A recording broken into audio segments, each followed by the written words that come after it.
Hello, today we are going to look at the Apple Magic Mouse 1.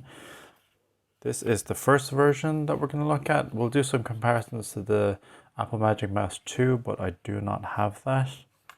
So let's begin.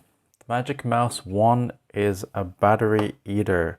So I was using this over the course of 2 months and I've went 2, 4, 6, 8, 10, 12 batteries. There it is to prove that. So the Apple Magic Mouse 1, I use it on a MacBook Pro. So before using this, I had the trackpad. All right, let's go over the specs. So the connectivity technology is wireless. The interface it uses is Bluetooth. The movement detection, it uses a laser.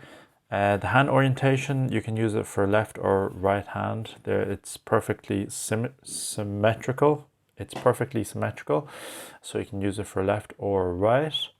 It says that the battery runtime is 5 to 6 weeks, but it's definitely not so. For a battery, I get about 3 to 4 days max. I end up having to, mix and match the batteries, and eventually I get them to work. So the width is just over 2 inches. The height is just under 4.5 inches. The depth is just under 1 inch, maybe 3/4 of an inch. The weight is 3.7 ounces. With the batteries, it's significantly heavier. So how it works is you press this button in, you pop off this cover like so. I have a box load full of these batteries just for this mouse. Then you put the cover back on, then you flick it on. I need to pair this up, but you flick this switch on and it goes from this black color to this green color, and when it picks up Bluetooth connectivity, this green light will start. Actually, let me see if I can pair it. Okay, so let's go over the physical features. It's made of aluminium, has these plastic guides, so when it rests down, it rests flat. Has this laser right here. It starts shining when you use it. Has a click button left and right, and this surface area is usable.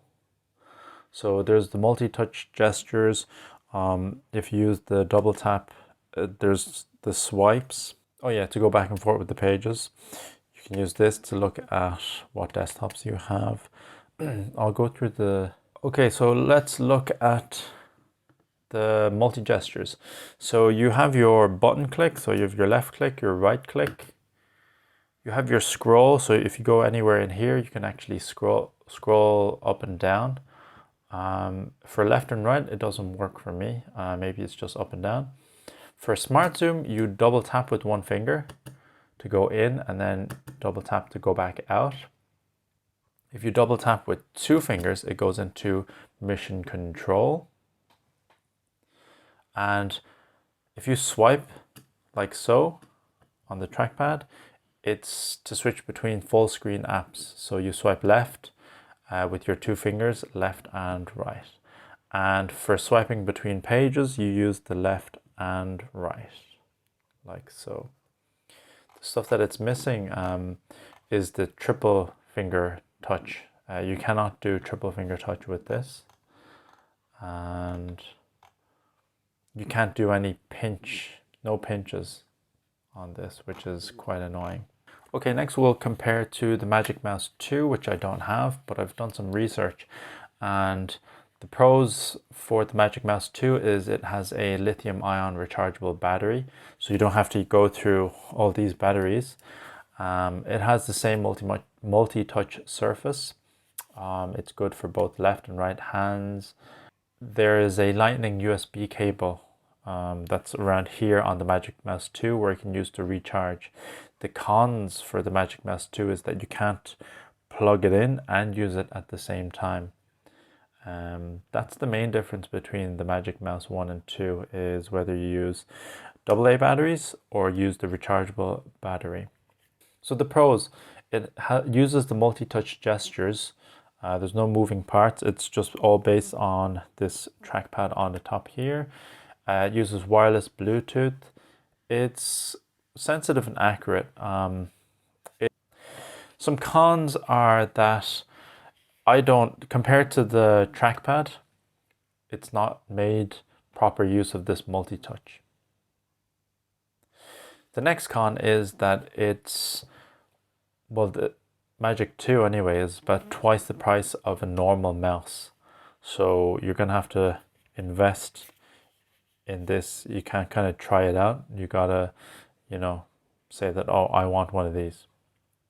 The next con is there's a lack of side buttons. So with most other modern mice, you have side buttons to go back and forth, but then that makes it not left or right-handed.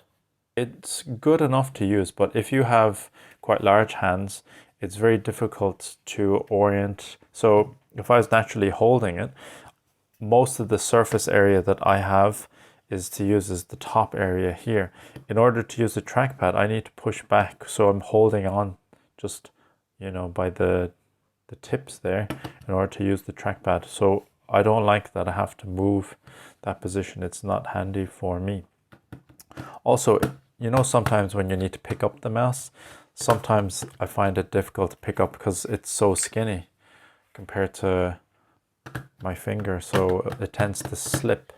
My final thoughts on the Apple Magic Mouse 2 is that the design is pretty sleek and pretty cool, but for the money, I would definitely not pay for this again. I would probably invest in the trackpad if I were to have a mouse type of device, or the traditional. I have a Razer mouse. I tend to use that instead.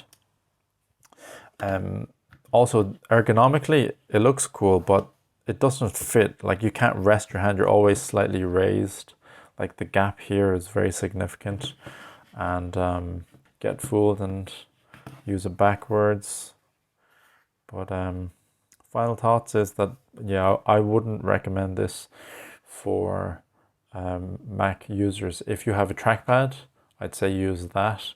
If you have the desktop Mac, I'd say Magic Mouse 2 is if you like using the mouse motion. If you're okay with losing that and using the trackpad, I'd say go for the trackpad. Okay, so this is just a quick review of the Apple Magic Mouse 1. I haven't covered everything. If you have any questions, please leave it down in the comment section below. If you found this video helpful, please help my channel and like and subscribe. Thanks for watching. Bye bye.